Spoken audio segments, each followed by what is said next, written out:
Hello viewers, আসসালামু আলাইকুম। ফারকাত medicine solution চ্যানেলে আপনাদের সবাইকে স্বাগত। আজকে আলোচনা করব এসএমসি এন্টারপ্রাইজ লিমিটেড কোম্পানির একটি পিল সম্পর্কে, যার ব্র্যান্ড নেম নরিক্স ওয়ান এবং এর জেনেরিক নেম লিভোনরজেস্ট্রেল। নরিক্স ওয়ান ট্যাবলেটের সক্রিয় উপাদান হল লেভোনরজেস্ট্রেল, যা একটি প্রোজেস্টিন হরমোন। এটি জরুরি গর্ভনিরোধক হিসেবে ব্যবহৃত হয়ে থাকে, যা অনিরাপদ যৌন সম্পর্কের পর গর্ভধারণ প্রতিরোধে সহায়তা করে থাকে। নরিক্স ওয়ান ট্যাবলেট কী কাজে ব্যবহার করা হয়ে থাকে? নরিক্স ওয়ান ট্যাবলেট অনিরাপদ যৌন সম্পর্কের পর জরুরি গর্ভনিরোধক হিসেবে ব্যবহৃত হয়ে থাকে। এটি ডিম্বাণুর মুক্তি বিলম্বিত করে, যা নিষিক্ত ডিম্বাণুর জরায়ুতে স্থাপন প্রতিরোধ করে গর্ভধারণ রোধ করে থাকে। নরিক্স ওয়ান ট্যাবলেট ব্যবহারে কি উপকার পাওয়া যায়? এই ট্যাবলেট সঠিকভাবে সেবন করলে অনাকাঙ্ক্ষিত গর্ভধারণ প্রতিরোধে ভীষণ কার্যকর। এটি সহজে সেবনযোগ্য এবং দ্রুত কার্যকর।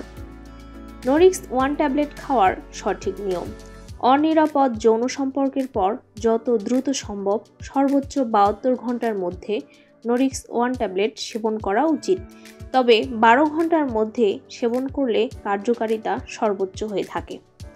নরিক্স ওয়ান ট্যাবলেটের পার্শ্ব প্রতিক্রিয়া: সম্ভাব্য পার্শ্ব প্রতিক্রিয়াগুলোর মধ্যে হালকা বমি বমি ভাব বা বমি, মাথা ব্যথা, মাথা ঘোরা, ক্লান্তি, পেট ব্যথা, স্তনের সংবেদনশীলতা। এই উপসর্গগুলি সাধারণত স্বল্পস্থায়ী হয়ে থাকে এবং নিজ থেকে আবার চলে যায়। নরিক্স ওয়ান ট্যাবলেট আমরা কেন খাবো? অনিরাপদ যৌন সম্পর্কের পর অনাকাঙ্ক্ষিত গর্ভধারণ প্রতিরোধে নরিক্স ওয়ান ট্যাবলেট সেবন করা হয়ে থাকে। এটি জরুরি গর্ভনিরোধক হিসেবে ব্যবহৃত হয়ে থাকে। নরিক্স ওয়ান ট্যাবলেট কখন খাওয়া যেতে পারে? অনিরাপদ যৌন সম্পর্কের পর যত দ্রুত সম্ভব সর্বোচ্চ 72 ঘন্টার মধ্যে নরিক্স ওয়ান ট্যাবলেট সেবন করা উচিত, তবে 12 ঘন্টার মধ্যে সেবন করলে কার্যকারিতা সর্বোচ্চ হয়ে থাকে। নরিক্স ওয়ান ট্যাবলেট কখন খাওয়া যাবে না? গর্ভধারণ নিশ্চিত হলে বা এই ট্যাবলেটের অন্য কোনো উপাদানের প্রতি সংবেদনশীলতা থাকলে এই ট্যাবলেট সেবন করা উচিত না।